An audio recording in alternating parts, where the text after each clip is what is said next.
안녕하세요. 코리아 템베거입니다. 오늘은 3월 16일 오후 6시 반이고요. 오늘은 코스피가 21포인트 상승한 3067에 마감했고, 코스닥은 13포인트 상승한 940포인트에 마감했습니다. 장 초반엔 좀 등락을 반복하다가 이제 후반 가면서 기관의 매수세로 인해서 그래도 좋은 흐름 보여줬던 하루인 것 같습니다. 좋은 흐름 보여줬던 하루인 것 같고, 특히 반도체 관련 주식이 크게 올랐습니다. 이오테크닉스 8%, DB하이텍 8%. 이 DB하이텍은 파운드리 회사입니다. 우리나라에 몇 개 안 되는 그 파운드리 회사인데요.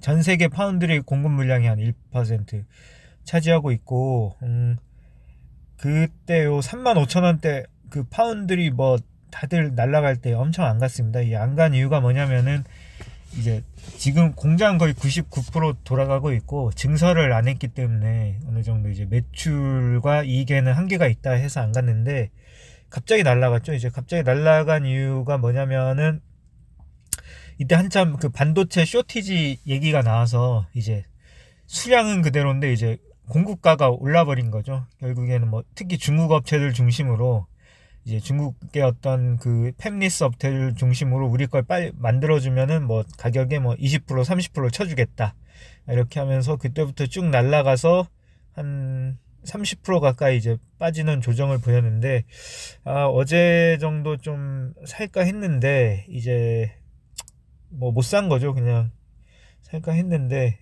이제 좀 더 조정 보이면 살까 했는데 날라갔습니다. 결국 날라갔고 이거 못 잡았고, 오늘은 이런 반도체 관련 주식이 많이 올랐고요. 저는 오늘은 좀 종목을 좀 밸런스를 교체했는데요. 우선은 이오테크닉스를 8% 급등하면서 일부 한 본절가에 2천만원 가량 정리하고 평화전공을 500만원 샀고, APTC라고 이제 반도체 그 식각 관련 그 칠러를 장비하는 전공정 장비 업체 중에 하나입니다. 전공정 장비 업체 중에 하나고, 그 지금 12월까지 연간 영업이익이 한 300억 83% 증가했고, 이제 그 시가총액은 4,800억이어서 한 거의 멀티플 한 15배 정도 되는데, 보니까 이제 엄청나게 그 수주를 많이 하더라고요. 수주를 많이 해서 이게 지금 수주량을 보면은 12월부터 3월까지 거의 한 4건에서 5건, 거의 한 작년 매출의 절반 정도를 수주 벌써 했습니다. 벌써 했고, 주로 이제 SK 하이닉스의 거의 대부분 거래합니다. 거의 한 99%가 100%라고 볼 수 있죠. SK 하이닉스의 그 대부분의 그 거래를 하고, 간단히 보고서를 보여드리겠습니다.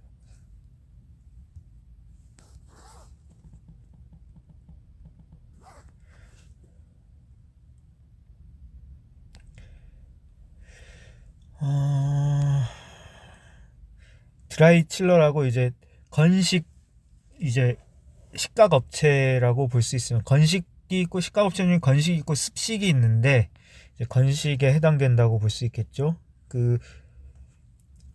이게 국내 유일의 반도체 드라이칠러 업체고, 그 유일은 아니고 그 삼성전자에서 하는 자회사가 하나 있는데 그쪽은 이제 삼성전자에만 납품하고, 이제 여기는 SK 하이닉스의 대부분을 납품을 합니다. 근데 이제 주로 투자 포인트는 일단은 싸진 않습니다. 싸진 않는데 매출이 이제 앞으로도 이제 반도체, 우리가 앞으로 슈퍼사이클이 되면서 보통 전공정 장비주가 혜택을 받고, 그 다음 후공정 장비주가 이제 혜택을 받고, 그 다음에 이제 소재주가 주로 혜택을 받게 돼 있습니다. 이제 공장이 지어지면서 공장 짓기 전에는 우선 전공정이 들어가고, 그 다음에 다 짓고 나서 테스트하는 후공정이 들어가게 됩니다. 그래서 가장 그 혜택을 많이 볼 수 있는 전공정 업체를 일단은 투자를 했고, 이게 일본의 일본과 미국의 대부분의 업체가 이제 좀 이런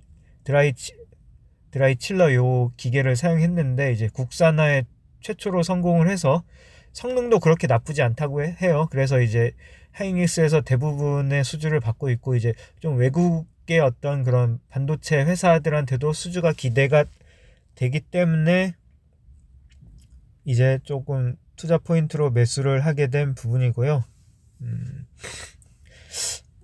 괜찮아서 한번 좀 지켜보겠습니다. 근데 가격은 많이 올랐습니다. 많이 올랐고 빠지지도 않았는데 그만큼 이제 그런 어떤 매출에 대한 기대감 때문에 이렇게 좀 많이 올랐고, 이렇듯 그 실적이 뒷받침되는 종목들은 쉽게 빠지지 않는 것 같습니다. 뭐 APTC나 그리고 효성 첨단 소재, 효성 TNC 같이 좀 이렇게 하지 않는 것 같고, 그리고 에로티베큐움도 오늘 좀 약손절했습니다. 에로티베큐움이 그 4분기 실적이 너무 안 좋아서 좀 약손절했고요. 오늘 조금 좀 안타까운 게 그 SK 이노베이션이 그 폭스바겐 파워데이 때문에, 배터리 데이 때 이제 그러니까 LG화학과 그 SK 이노베이션의 그런 어떤 배터리를 쓰지 않고 이제 그니까 중국 걸 주로 쓰겠다 이거죠. 중국 걸 주로 쓰겠다라고 이제 조금 그렇게 얘기를 해서 우리나라 그 2차 전지가 좀 많이 안 좋았습니다. 그래서 이 폭스바겐 배터리의 KB증권의 이제 보고서를 읽어보시면, 파워데이라는 이름의 배터리 전략 공유를 한 컨퍼런스를 공유했고, 일단은 내용은 기획화된 셀과 공정상 시너지를 통해 2030년까지 원가 50% 절감, 2030년까지 신규 배터리 공장 240기가와트 6곳 건설, 그러니까 40개짜리를 6곳을 건설하겠다는 겁니다. 그리고 배터리 재활용을 통한 원재료 95% 재사용, 충전소를 18,000개까지 확대하겠다. 근데 이제 이런 배터리 50% 원가 절감의 크게 방법은 소재의 다변화, 통일된 각형 전지를 쓰겠다는 거죠. 기존에는 그 파우치형 전지를 썼었는데, 파우치형의 대표 주자가 이제 LG화학 같은 경우는 그 파우치형 전지가 90%, 그리고 각형을 한 10% 생산을 하고, SK 이노베이션은 100% 파우치형 그 배터리 생산합니다. 그리고 삼성 SDI 같은 경우에는 이제 각형 전지를 생산을 하고, 각형 전지의 이제 대표적인 게 이제 CATL이죠. CATL이고, 결국엔 우리나라의 폭스바겐이 이제 LG화학하고 이제 SK 이노베이션에 반반씩 납품을 받고 있었는데, 그동안 파우치를 안 받고 이제 각형 전지를 2023년부터 받겠다. 그러니까 계약이 종료되는 그런 시점부터 받겠다라고 좀 이게 선언한 상황이고, 그렇게 해서 이제 원가를 좀 절감하겠다. 그러니까 그런 어떤 얘네들의 그 자회사가 있습니다. 자회사가 있는데,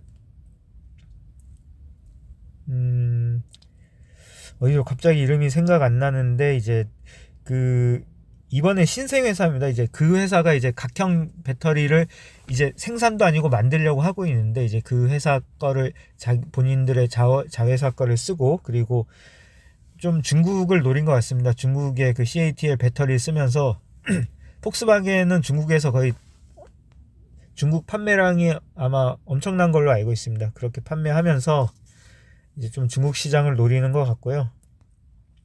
자, 이제 애널리스트는 뭐냐라고 하면은, 이제 단기적으로는 이제 부정적이다. 이제 한국 배터리 기업의 경우 각형 비중이 낮은 점은 단기적으로 부담이 될 것이다. 또한 장기적인 배터리 공장 내지하는 그 전기차 배터리 공급가인과 경쟁 과열 측면에서도 부정적일 수 있다. 이제 폭스바겐에서 자체적으로 생산한다는 부분이요. 물론 테슬라도 자체적으로 생산한다고 지금 선언한 상태고, 근데 그게 이제 1, 2년 이내는 안 된다는 거죠. 1, 2년 이내는 안 된다는 거고, 다만 아직은 준비할 시간이 있기에 지나친 우려감은 경계해야 된다. 첫째, 배터리 내재화는 인정되지만 내재화 비율이 예상보다 낮을 수 있다.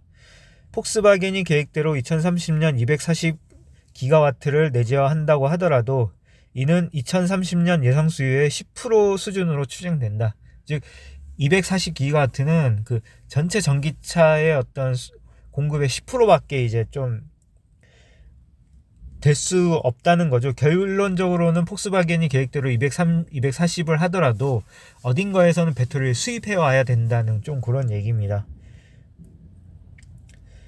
2030년 폭스바겐이 전기차 시장 점유율이 15% 내외, 그러니까 그 말이죠. 15% 내외라도 가정하더라도 100% 내재는 안 된다.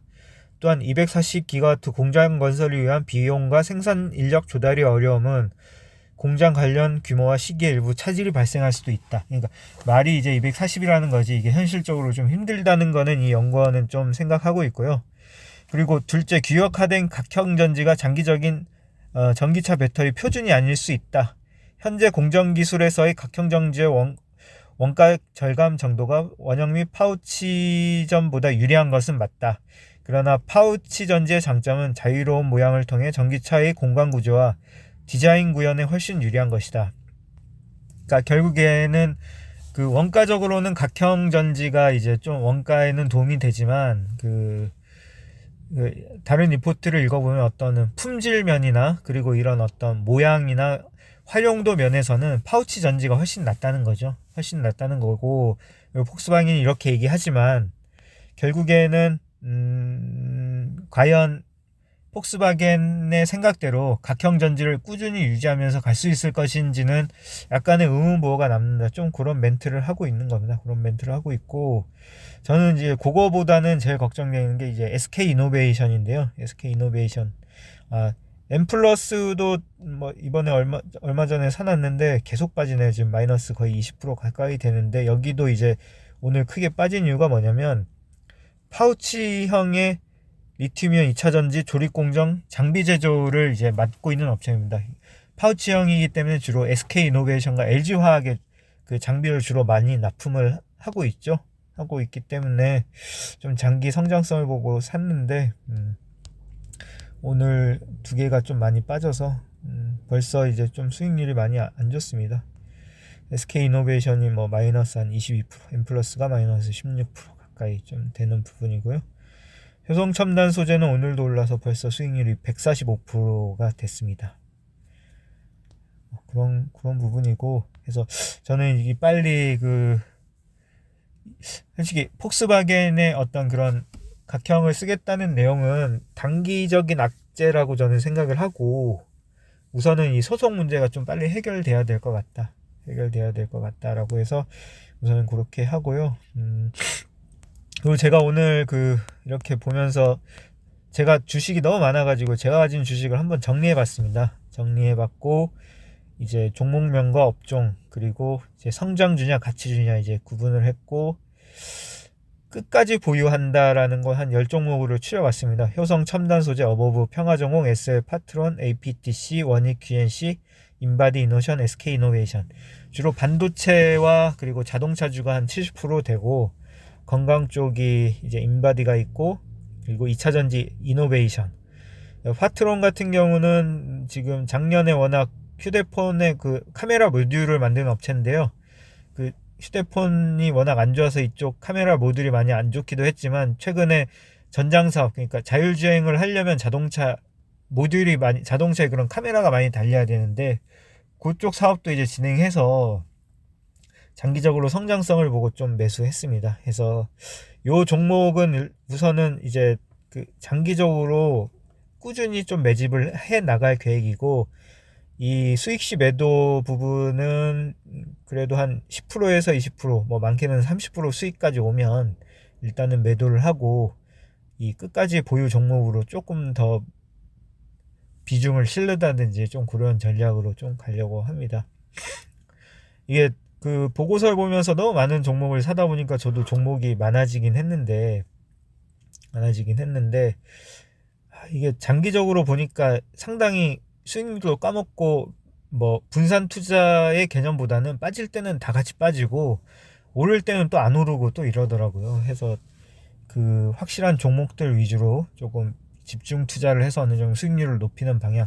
솔직히 10종목도 좀 많다고 생각합니다. 결국에는 요 4개, 반도체와 자동차 전장 부품, 저는 요쪽을 올해는 아무튼 성장과 가치를 동시에 할 수 있는 좀 그런 주식으로 좀 보고 있고 끝까지 가져나가려고 합니다. 네. 그런 내용이 있고요. 오늘 뭐 보고서는 뭐 특별할 건 없습니다. 뭐 주로 SK 이노베이션 이슈, 그 폭스바겐 배터리 데이 이슈가 있었고, 그리고 뭐 제가 지오소프트는 이제 키스트가 이제 간만에 좋은 보고서가 와서 오늘 또 8% 급등했더라고요. 키스트 예전에 제가 11,000원 가량 사서 18,000원에 팔아서 한 70% 정도 수익 본 종목인데, 그래서 지금 좀 매수 타이밍을 다시 잡고 있는데, 이게 참 한번 팔면은 사기 힘든 게 사실입니다. 왜냐면은 떨어지면은 왜 떨어지지라고 해서 겁이 나기도 하고, 과연 잘 될까라는 또 의구심이 들기도 하기 때문에. 근데 이제 키스도 이제 가끔씩 이렇게 좋은 보고서가 나오고, OTT 산업은 아무튼 올해도 이제 패러다임이 바뀌는 거잖아요. 뭐 누누이 말씀드렸지만 패러다임이 바뀌는 산업이기 때문에 OTT 관련주는 눈여겨봐야 된다. 좀 그렇게 좀 봐주시면 될 것 같고, 뭐 이런 본인들의 이제 가지고 있는 종목들을 한번 쭉 보셔야 됩니다. 쭉 보셔야 되고, 오늘 또 보니까 지오소프트가 간만에 보고서가 올라왔더라고요. 변함없는 라이징 스타. 제가 이게 한 28,000원, 700원, 800원에 한 수익률 한 80%를 보고 팔긴 했지만, 이것도 한 16,000원까지 다시 빠졌을 때 살까 하다가 이거 그냥 못 샀죠. 그냥 못 샀고, 와이프가 운영하는 계좌에는 아직 가지고는 있습니다. 뭐 근데 그게 소액이라. 근데 이제 저는 애정을 가지고, 제가 처음으로 공부하면서 애정을 가지고 투자했고, 상당히 속 많이 썩이고, 진짜 사자마자 한 14,000원에서 거의 만원대까지 빠지면서 엄청나게 소가리한 종목이기도 했기 때문에, 근데 저는 이 종목의 성장성이나 이런 부분을 믿고 있었기 때문에 결국 2만원까지 왔고, 아무튼 잘 되길 빌어봅니다. 그리고 잘 될 것 같고요. 지금도 뭐 크게 늦지 않았다고 생각합니다. 풀필먼트 서비스 진출을 했다고 하네. 이제 풀필먼트가 뭐냐면 이제 주문, 배송, 그리고 AS까지 이제 다 해주는 그런 어떤 종합적인 배송 시스템이고, 여기를 위해서 이제 자회사 실크로드를 설립한다고 하네요. 그래서 뭔 일이지 해서 보니까 이제 지오소프트 같은 경우는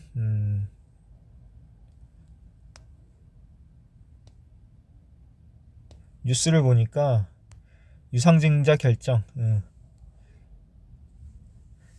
3자 배정 유상증자를 한다고 하죠. 3자 배정 유상증자를 한다고 하고, 그러니까 좋은 기업이니까 여기저기 투자가 들어오는 겁니다. 투자가 들어오는 거고, 그리고 이제 지오소프트에서도 이런 일반 공모 유상증자가 아닌 3자 배정을 하면서 어느 정도 그 주가 방어를 해주고 있는 모습이 참 좋다고 보고요. 예전에도 3자 전환 청구권 막 하면서 주가가 막 많이 떨어진다 만에 막 하면서 그때 14,000원에서 거의 만원까지 떨어졌었거든요. 그때 뭐 교환사채권 발행하면서 뭐 이제 엄청나게 떨어졌죠. 막 교환사채 발행해서 뭐 게시판에는 뭐 난리다, 빨리 빼라, 무슨 장사도 안 되면서 이렇게 채무만 늘어나냐 막 했는데, 결국 잘 되는 회사니까 이렇게 투자가 늘어나는 거고, 그리고 발전을 하게 되는 겁니다. 그러면서도 안정적으로 수익을 발생하니 상당히 알짜 기업인 거죠. 알짜 기업이고, 시장 점유율은 뭐 얼마 안 됩니다만 점점 더 늘어날 거라고 보고 있고요. 왜냐면은 제가 이런 좀 식품 관련 업무를 하고 있기 때문에 오아시스 마켓의 상품성이나 그리고 가격 경쟁력은 어디보다 뒤지지 않는다고 생각하고, 그리고 이런 어떤 갖춰진 시스템이나 이런 부분도 이마트나 대기업에 못지않다고 생각하기 때문에 이 주식을 샀던 거고, 쿠팡이나 이런 쪽은 신선식품 배송을 못합니다. 확실히 말하는데 못하고요. 왜냐면은 이런 신선식품 배송을 하려면 콜드체인 시스템이 갖춰져야 되고, 그리고 그런 어떤 재고 관리 문제에도 신선식품을 이제 하루 이틀 보관하면 재고 폐기를 해야 되기 때문에 그런 폐기 문제가 있고, 그리고 쿠팡이 들어올 만큼 그렇게 큰 시장은 아닙니다. 왜냐하면 기존의 마켓컬리나 그 이마트 쓱 배송이나 이런 부분에서 워낙 잡고 있기 때문에 거기서 쿠팡이 그 조그만 먹자고 그만한 손실을 들어가면서 하기가 쉽지 않거든요. 그래서 이거는 쿠팡에서도 쉽게 들어오지 못하고, 만약 하려면은 이런 지오소프트나 이런 오아시스 같은 회사를 인수해야 된다는 거죠. 뭐 그렇기 때문에 저는 오아시스라는 회사는 앞으로 더 클 거라고 좀 생각을 합니다. 그래서 좀 빠지면 살려고 했는데 뭐 어쩔 수 없죠. 근데 뭐 워낙 또 가지고 있는 주식이 많아서 제 캐파가 안 돼서 요때 좀 살려고 했는데 뭐 올라버리고, 그래서 이거는 뭐 꾸준히 가지고 하셔도 될 것 같습니다. 외국인들 뭐 계속 매수하고. 저 같은 경우도 이제 언제죠?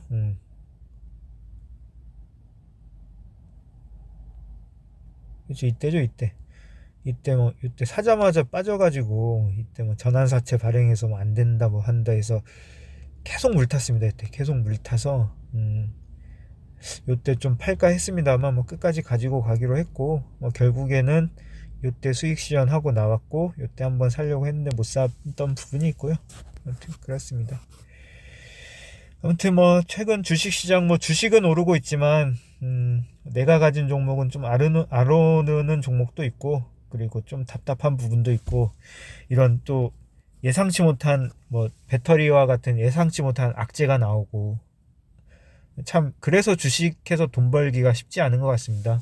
왜냐면 내 맘대로 안 되거든요. 내 맘대로 안 되고, 그래서 이제 뇌동매매와 충동적으로 이제 그 가지고 있는 주식을 다 던져버리게 되고, 던지면은 또 오르게 되고, 이제 좀 그런 것 같습니다. 그래서 이제 저도 뭐 이건 저한테 하는 얘기지만, 항상 공부를 해서 그 종목에 대한 확신을 가지고 있으면 종목이 떨어져도 이제 그런 어떤 팔지 않겠다는 그런 그 뭐라고 하죠? 그런 게 있잖아요. 예, 종목에 대한 더 사야겠다 이런 그런 어떤 믿음, 그런 게 있기 때문에 공부는 계속 해야 되는 것 같습니다. 오후 반도체도 이제 반도체주지만 계속 안 오르는데, 이게 뭐냐면 이게 팹리스 회사거든요. 팹리스 회사인데, 이게 참 팹리스 회사가 그 뭐 뉴스에도 나왔지만, 이게 팹리스는 설계만 해주고 이제 만들어주는 건 공장에 의뢰를 해야 되는데, 이제 의뢰할 공장이 이제 캐퍼가 다 차버리는 거죠. 얘네들은 이제 매그나 칩이라는 그 청주에 있는 공장에 의뢰를 하는데, 이제 그쪽에서도 이제 중국에서 계속 돈을 이제 쏟아부으면서 우리 거 먼저 만들어 달라고 해서 조금 어부 반도체가 좀 밀리는 것 같습니다. 그래서 4분기 실적도 안 좋았고, 누가 그걸 알았겠어요. 누가 이렇게 반도체가 모자라다 하면서 이렇게 거의 나비 효과처럼 팹리스 회사에도 이제 조금 이런 타격이 올 수 있는지 누가 알았겠습니까? 저는 오히려 MCU 가격이 올라가면서 이제 좀 호재라고 생각했는데, 우리 생산을 못 해버리는 거는 뭐 아무도 예상을 하기는 힘들었던 부분이고, 근데 워낙 좋은 회사기 때문에 좀 오늘 같은 반도체 호황장에 안 오른 거는 너무 아쉽습니다만, 뭐 그래도 가지고 가도록 하겠습니다. 아직도 저평가라고 생각하기 때문에요. 가지고 가도록 하겠습니다. 1년, 2, 3년 후면은 분명히 좋은 퍼포먼스를 보여줄 거라고 생각하기 때문에 믿고 가져가도록 하겠습니다. 네, 오늘 방송은 이걸로 마치도록 하겠습니다. 네, 좋은 하루 되세요.